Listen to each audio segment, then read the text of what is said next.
Entonces, la rapidez con la que se propaga un sonido va a depender del medio elástico, ¿sí?, por el cual viaje ese sonido y de la temperatura. Enseguida, pues, se muestran unos valores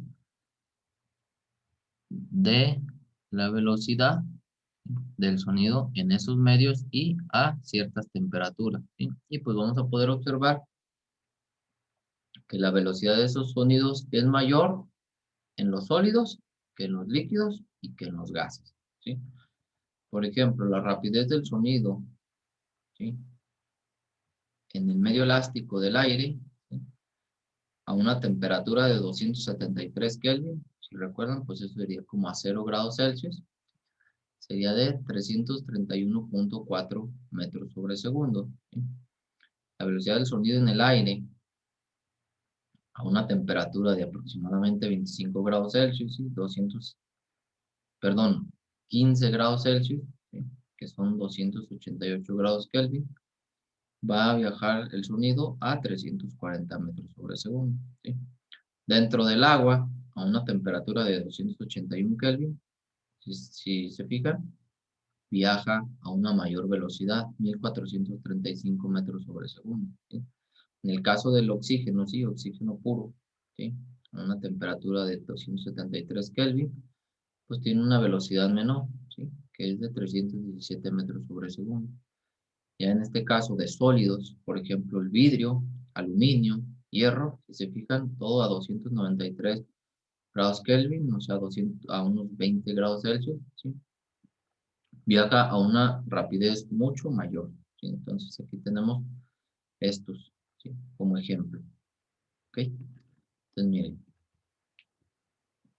ese sería en el caso de la rapidez que se propaga en el sonido en diferentes medios, ¿sí? Más adelantito vamos a ver algunos ejercicios.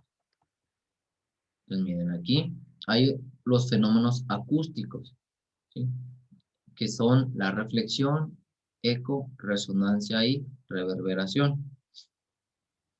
Entonces miren, la acústica, ¿sí?, es una parte de la física que se encarga del estudio de los sonidos.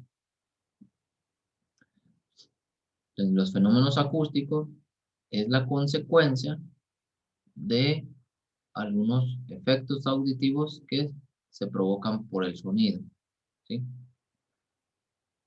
que en este caso son la reflexión, eco, resonancia y reverberación, ¿sí? Para el caso de la reflexión, este fenómeno ocurre cuando las ondas sonoras se reflejan al chocar con una pared, en este caso dura, ¿sí? ¿Por qué dura? Pues para que pueda rebotar, ¿sí? Entonces, si el vector de propagación sonoro incide perpendicularmente, o sea, en 90 grados a una superficie, se refleja en sentido contrario, ¿sí? Pero si incide en forma oblicua, los ángulos de incidencia y de reflexión son iguales.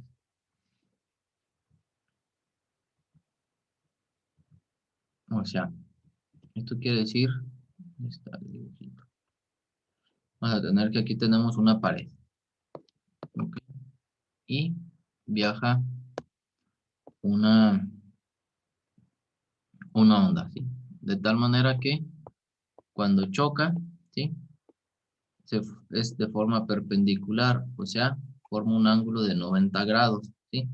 Cuando rebote, ¿sí?, va a rebotar, ¿sí?, así, ¿sí?, se va a reflejar, así.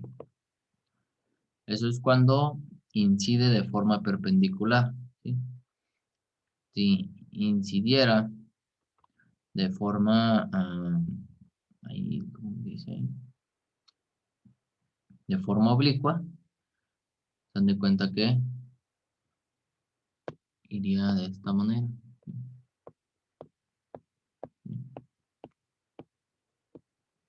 Choca, ¿sí?, y va a ir para acá, ¿sí? Pero vamos a suponer que aquí está, digamos, se forma con un ángulo, ¿sí? Llega con un ángulo. Vamos a suponer que si es de 20 grados, se va a reflejar, ¿sí?, con un ángulo de 20 grados. ¿Ok? Entonces, eso a lo que se refiere cuando es perpendicular, que fue el caso anterior, y cuando es oblicua, ¿sí? Que se forma un ángulo.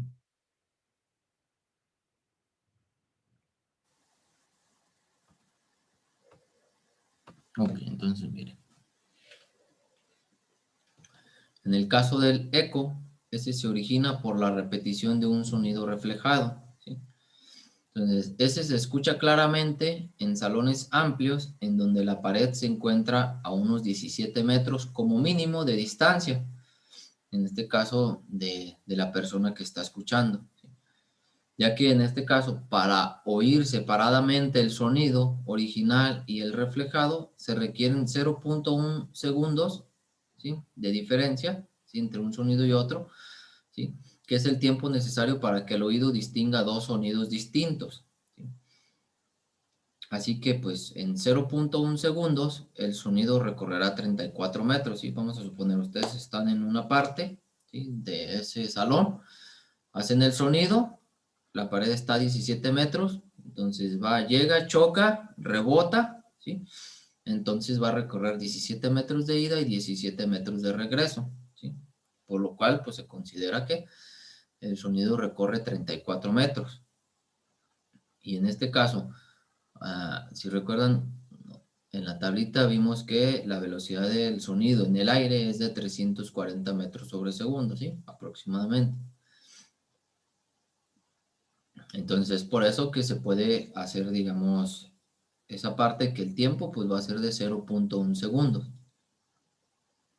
Entonces, una de las aplicaciones que se utilizan del eco, ¿sí? Se utiliza en el mar para poder medir la profundidad, ¿sí? En ese caso de esa sección del mar en el cual están, ¿sí?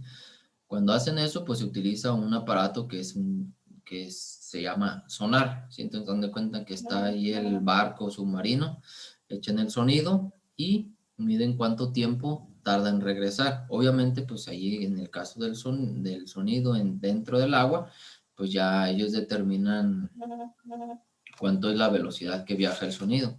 Si se fijan ahí, nosotros en el agua, en esa tablita, se observó que viaja a 1435 metros sobre segundo. ¿Ok?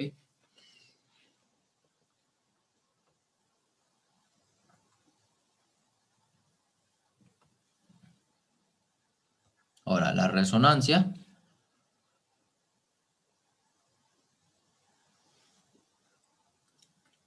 Esta la podemos observar cuando la vibración de un cuerpo hace vibrar a otro con la misma frecuencia. Eso se observa o se aplica en lo que se llaman cajas de resonancia, ¿sí? Que pues tienen algunos instrumentos musicales para aumentar la intensidad del sonido original. Por ejemplo, la caja de resonancia, en este caso de un violín, de una guitarra, ¿sí? No sé, hay de varios instrumentos, ¿sí? Pues para que aumenten la intensidad del sonido original, ¿ok? Si se fijan, por ejemplo, ¿qué serán? Los violines electrónicos, si ustedes los tocan así, nada más, pues no está esa caja de resonancia, ¿sí? Pero ya al conectar, pues ya todo el tipo de conexión que tiene ese violín electrónico, pues va a ser, pues obviamente con la ampliación de ese sonido por medio de las bocinas, pues se va a escuchar más, ¿sí? Pero si nada más tuvieran así el violín, pues no, pues aquí suena así, sin esa estructura o caja, en este caso de resonancia, pues no se escucharía así de fuerte o de esa manera. Entonces, esa sería pues la resonancia, la vibración de un cuerpo que hace vibrar a otro con la misma frecuencia. En este caso se hacen vibrar las cuerdas, ¿sí? Y pues se hace vibrar acá por medio de esta caja de resonancia para que aumente la intensidad del sonido. Y por último, ese fenómeno acústico de reverberación. Entonces, ese se produce si después de escucharse un sonido original, este persiste dentro de un local, ¿sí? En este caso, pues como consecuencia del eco. Entonces, en una sala amplia, si hay una reverberación pues muy grande, ¿sí? Va a ocasionar que no se escuche claramente los sonidos producidos por los instrumentos musicales o la voz de las personas. Entonces, la reverberación se reduce con el empleo de cortinas o bien recubriendo las paredes con materiales que absorben el sonido, por ejemplo, el corcho, ¿sí? Por ejemplo, las personas que hacen los salones de eventos o algo así, pues tienen que tener muy en cuenta las personas que diseñan estos salones esta parte de la reverberación, porque imagínense que, no, pues hacen ahí el salón, pero va a haber mucho eco, no se va a distinguir entre que si es el sonido, que a lo mejor ya se escuchó a destiempo un poquito la parte de la música, ¿sí? ¿Dónde van a colocar a los músicos para que se puedan escuchar bien? O sea, tiene su que ver, ¿verdad? Entonces, esto es muy importante de la reverberación, ¿ok? Ahora, aparte de los fenómenos acústicos, tenemos las cualidades del sonido, que son tres, que es el tono, timbre y la intensidad. En el caso de este último, de la intensidad, esa cualidad determina si un sonido es fuerte o si es débil. La intensidad de un sonido depende de la amplitud de la onda, ¿sí? Ya que a medida que ésta aumenta, la intensidad también aumenta, ¿sí? De la distancia que existe entre la fuente sonora y la persona que escucha, ¿sí? Ya que pues a mayor distancia, pues menor va a ser la intensidad, ¿sí? Y la intensidad es mayor si la superficie que vibra también lo es. Entonces, si la superficie donde vibra es mayor, pues entonces esa intensidad va a ser mayor. ¿Ok? Entonces, si está a una distancia, digamos, algo lejos, pues la intensidad va a ser menor. Vamos a suponer que está una persona, mm, bueno, no sé si les ha tocado que en ocasiones hay personas que van tocando, ¿verdad? Como ahí por las calles. Entonces, si ustedes están en cierto lugar, pero cada vez se escucha más fuerte y más fuerte el sonido, quiere decir que esas personas que están tocando, pues cada vez están más cerca de ustedes, ¿sí? A diferencia, si cada vez lo escuchan menos, quiere decir que esas personas ya se están alejando. ¿Ok? Entonces, la intensidad de un sonido expresa la cantidad de energía acústica que en un segundo pasa a través de una superficie de 1 centímetro cuadrado, perpendicular a la dirección en la cual se propaga la onda, ¿sí? Las unidades,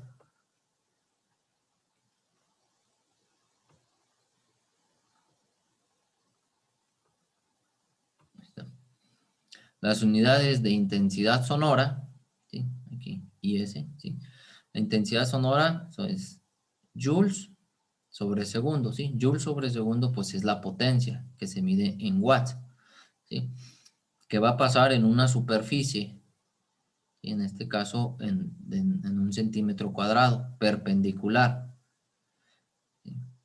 Entonces, es como lo que les había dicho. Imagínense que aquí tengo una superficie de 1 centímetro cuadrado y el sonido viaja aquí. Entonces, la intensidad sonora pues se va a medir por esa energía, ¿sí?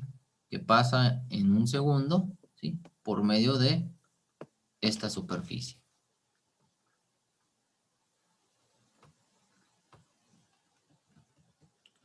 Entonces, el sonido más débil que el oído humano puede percibir tiene una intensidad de 1 por 10⁻XVI watt sobre centímetro cuadrado, ¿sí? Y que ese valor es considerado como el nivel cero de la intensidad sonora. Y la máxima intensidad, ¿sí? Audible, ¿sí? Es de 1 por 10⁻4 watt sobre centímetro cuadrado, que es, por así decirlo, el nivel de máximo, ¿sí? El nivel llamado umbral del dolor, ¿sí? Entonces, el intervalo de intensidades que el oído humano es capaz de percibir es muy grande.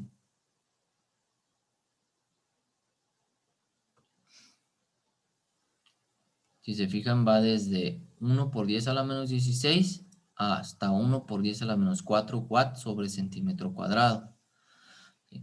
Y como es muy grande, se creó una escala logarítmica para medir, digamos, esas intensidades, ¿sí? Usando como unidades el bel, ¿sí? Y el decibel. Entonces, esa escala se fundamenta en la comparación de distintos sonidos, ¿sí? De tal manera que si la intensidad I de un sonido es 10 veces mayor que otra intensidad, ¿sí? Se dice que la relación entre sus intensidades es de un bel, ¿sí? Cuando es, ¿cómo es? 10 veces mayor la intensidad. Entonces vamos a tener que el bel es el logaritmo, ¿sí? De la intensidad de un sonido entre la intensidad de otro sonido. Pero como el bel es una unidad muy grande, regularmente se utiliza el decibel, ¿sí? Regularmente dicen, no, pues que tiene tantos decibeles este sonido o así. Entonces, un decibel equivale a la décima parte de un bel, ¿sí? 0.1 bel, ¿sí? Si recuerdan cuando vimos esto de los prefijos, pues vimos que deci es la décima parte de la unidad. Entonces, un decibel es igual a 0.1 bel. Ok, entonces el intervalo de intensidades audibles por el hombre queda comprendido pues en un rango, ¿sí? De 0 a 120 decibeles, ¿sí? Que dijimos que es desde el nivel 0 de la intensidad sonora hasta el nivel umbral del dolor. ¿Sí? Entonces son de 0 a 120 decibeles. Aquí nos indican unos valores, ¿sí? Para los niveles de intensidad de diferentes sonidos medidos en decibeles. Por ejemplo, el umbral de audición, aquí bueno, nivel de intensidad en 0 decibeles. El murmullo, es de 20 decibeles. Una conversación común, 60 decibeles, ¿sí? Que es como la, por así decirlo, la que estamos teniendo ahorita, ¿sí? Una calle con tránsito, 85 decibeles. La sirena de una ambulancia, 110 decibeles. El umbral del dolor, 120 decibeles. ¿Ok? Entonces, esos son algunos ejemplos, ¿sí? De sonidos con su nivel de intensidad. Ok. Ahora vamos a observar lo que viene siendo el tono, ¿sí? La cualidad del sonido, tono. Pues miren, el tono es la cualidad del sonido que depende de la frecuencia con la que vibra el cuerpo emisor del sonido, ¿sí? A mayor frecuencia, el sonido es más alto o agudo, y a menor frecuencia, el sonido es más bajo o grave, ¿sí?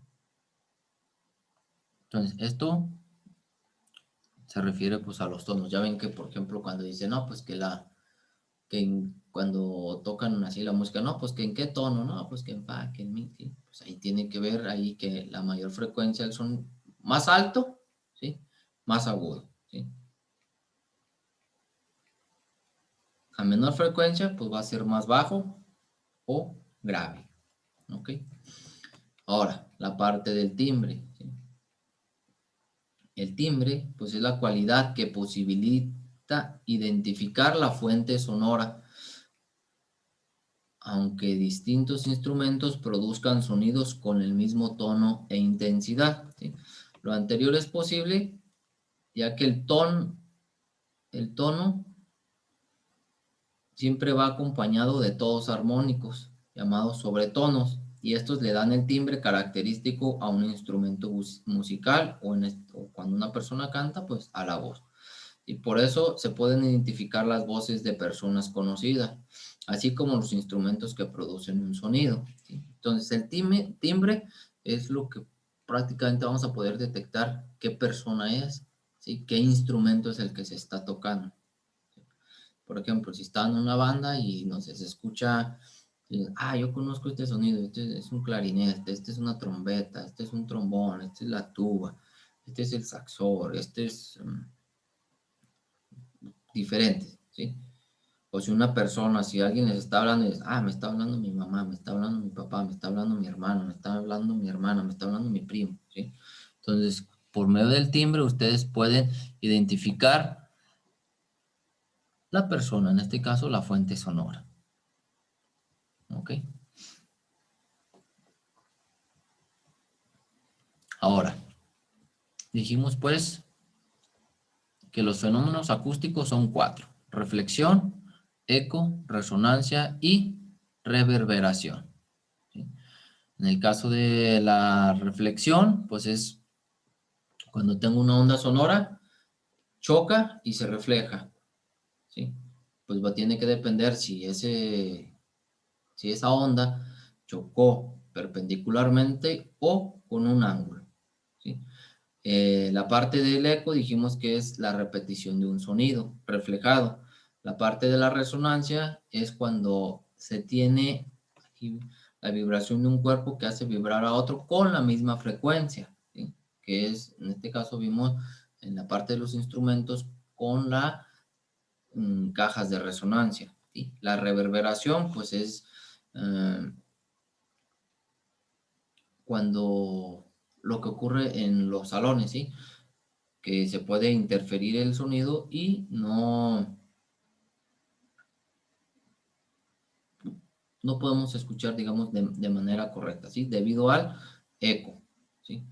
Dentro de las cualidades del sonido, pues tenemos la intensidad, tono y timbre, ¿sí?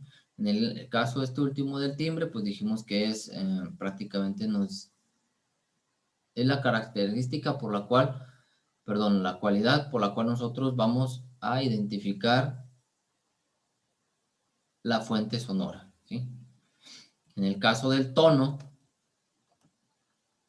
como aquí lo vimos, es como para identificar que si está a un sonido más alto o grave, ¿sí? En este caso, el tono tiene que ver con la frecuencia, ¿sí? Y en este caso de la intensidad, pues tiene que ver con la amplitud, ¿sí? Con la amplitud de la onda, ¿ok? Ahora, para el efecto Doppler, ¿sí? Esto es una parte muy, muy bonita e interesante, ¿sí? El efecto Doppler consiste en un cambio aparente en la frecuencia de un sonido, ¿sí? Durante el movimiento relativo entre un observador y una fuente sonora. Entonces, ese fenómeno se aprecia claramente al escuchar la sirena de una ambulancia, ¿sí? Ya que notamos que el tono se hace agudo, ¿sí? A medida que se aproxima y se hace grave cuando se aleja. Entonces, cuando la fuente sonora se acerca al observador, las ondas que emite tienden a alcanzar a las que se desplazan delante de ellas, reduciendo la longitud de onda, ¿sí? O distancia entre cresta y cresta, lo cual provoca un aumento en la frecuencia del sonido, ¿sí? Por esa razón se escucha un sonido agudo y al alejarse la distancia entre crestas aumenta y origina una disminución en la frecuencia. Y por eso se escucha un sonido grave. Entonces, aquí miren, cuando la ambulancia se acerca, nosotros escuchamos el tono de la sirena que es más agudo y cuando se aleja, pues es más grave, ¿verdad? Entonces, sucede algo similar si la fuente sonora permanece fija y el observador es quien se acerca. Entonces, en este caso, el observador, ¿sí? O el oyente, percibe una frecuencia mayor porque le llegan más ondas sonoras por unidad de tiempo, ¿sí? Reduciéndose la longitud de onda. Entonces, cuando el observador se aleja, ocurre el efecto contrario. Eso lo podemos observar, no sé si no se pasan por un banco o por un establecimiento y suena una alarma, pi, pi, pi, pi. Conforme ustedes se van acercando, ¿sí? Pues cada vez se escucha más y más y más el sonido, ¿sí? El tono es más agudo. Si se alejan, pues se escucha menos, ¿sí? Es más grave, ¿sí? Entonces sería un ejemplo de cuando el observador se está moviendo y la fuente sonora permanece fija. Entonces, para calcular la frecuencia aparente de un sonido que escucha un observador, tenemos las siguientes situaciones. Hay que poner mucha atención en este aspecto, ¿sí? Ya que en ocasiones cuando les dejo algunos ejercicios se me confunden de fórmula, ¿sí? Porque no están identificando cuál es la fuente sonora, si está en movimiento o está fija. Entonces, miren, en este caso del inciso A, vamos a tener el ejemplo cuando la fuente sonora está en movimiento, por ejemplo, el de la ambulancia, ¿sí? Y el observador se encuentra en reposo. Va una ambulancia, está una persona sobre la banqueta, ahí parada, y la ambulancia se está moviendo, ¿sí? Entonces, eso será pues cuando la fuente sonora está en movimiento y el observador se encuentra en reposo, vamos a utilizar esta fórmula, ¿sí? Esta F' va a ser la frecuencia aparente escuchada por el observador, ¿sí? Se va a medir en ciclos sobre segundo. La F, ¿sí? Es la frecuencia real del sonido emitido por la fuente sonora en ciclos sobre segundo. Cuando yo les diga un ejercicio, regularmente les voy a decir esta frecuencia, ¿sí?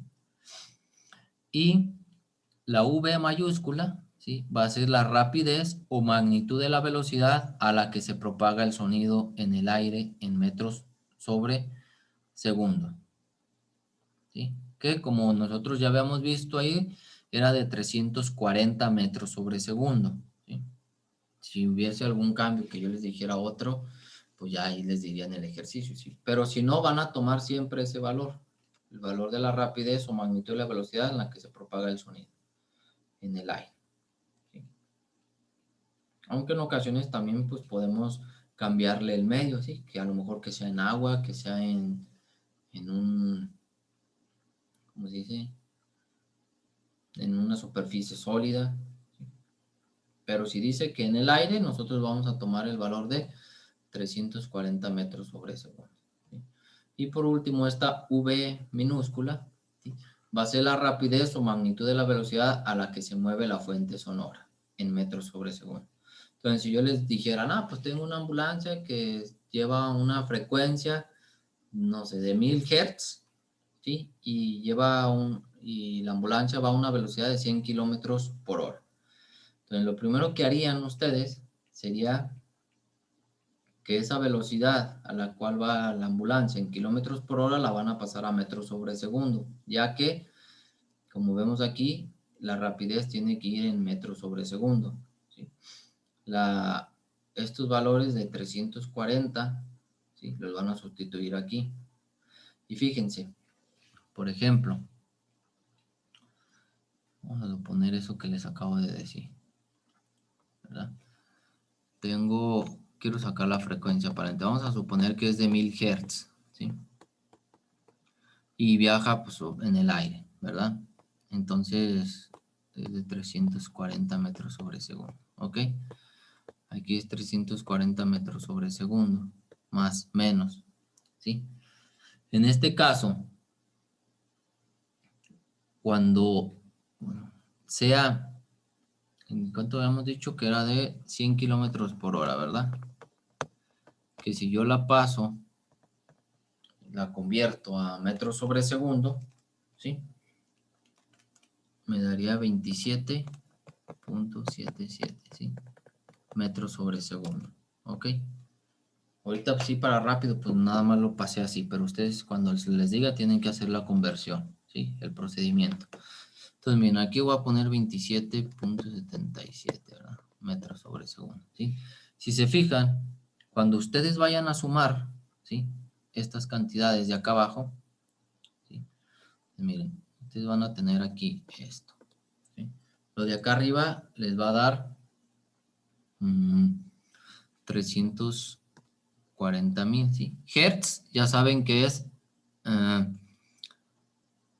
por así decirlo, ciclo sobre segundo, ¿sí?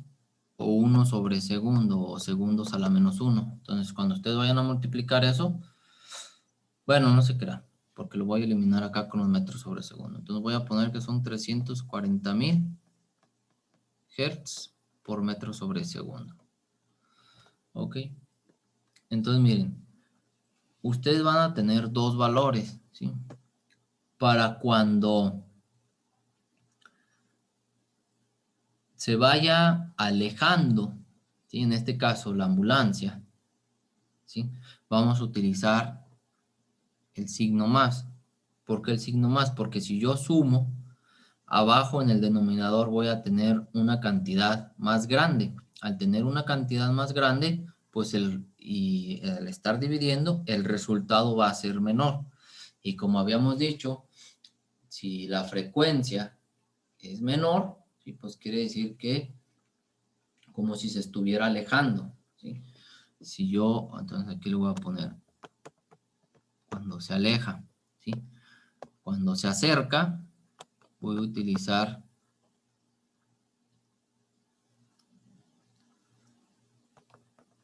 el signo negativo, ¿sí? Ya que en este caso la frecuencia pues va a ser mayor, ¿sí? Si se fijan, aquí voy a ponerle 340 más 27.77, pues me daría de 367.77 metros sobre segundo, ¿sí? Entonces, si yo divido eso, el resultado sería 340.000 entre 367.77. Sería de 924.49 Hz, ¿sí? En este caso se eliminaría el metro sobre segundo con metro sobre segundo. Pero en el caso, si hiciera la diferencia, ¿sí? 340 menos los 27.77 metros sobre segundo, esto sería 312.23 metros sobre segundo, ¿sí? Que al dividir, pues me daría una frecuencia de 1088.94 Hz, ¿sí? Lo cual me indicaría que cuando se va acercando, ¿sí? La frecuencia aparente sería de 1088.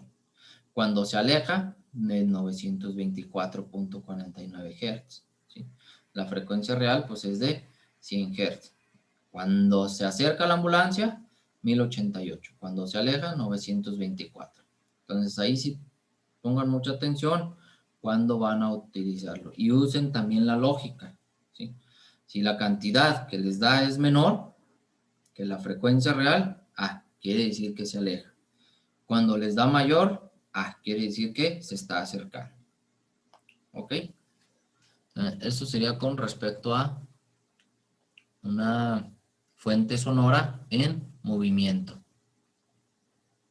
¿Sale?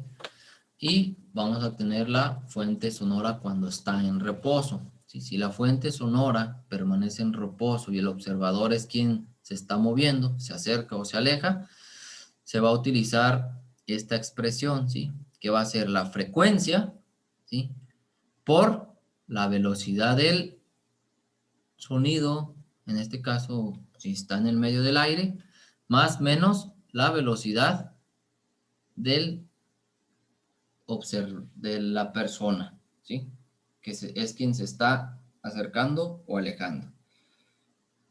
Ok, entonces van a multiplicar eso y van a dividir entre la velocidad del sonido en el medio, ¿sí? En este caso, ahora van a utilizar cuando se acerca, para esta de acá, ¿sí? Tengo esta formulita, ¿sí? F' es igual a F por la velocidad más menos la velocidad del observador entre la velocidad, ¿sí? Entonces voy a utilizar el signo positivo cuando se acerca, ¿sí? Ya que si lo sumo, la cantidad del numerador, la de arriba, va a ser mayor, ¿sí? Y cuando se aleja, ¿sí? Voy a utilizar el signo negativo, ¿sí? Si se fijan, es un poquito diferente al que habíamos utilizado en el anterior, ¿sí? Entonces, si la fuente sonora está en reposo, utilizo esta fórmula. Si se va acercando, voy a utilizar la suma. Y si se va alejando, voy a utilizar la resta. ¿Ok? Entonces, ahorita se termina esto y ahorita regresamos nuevamente. ¿Sale?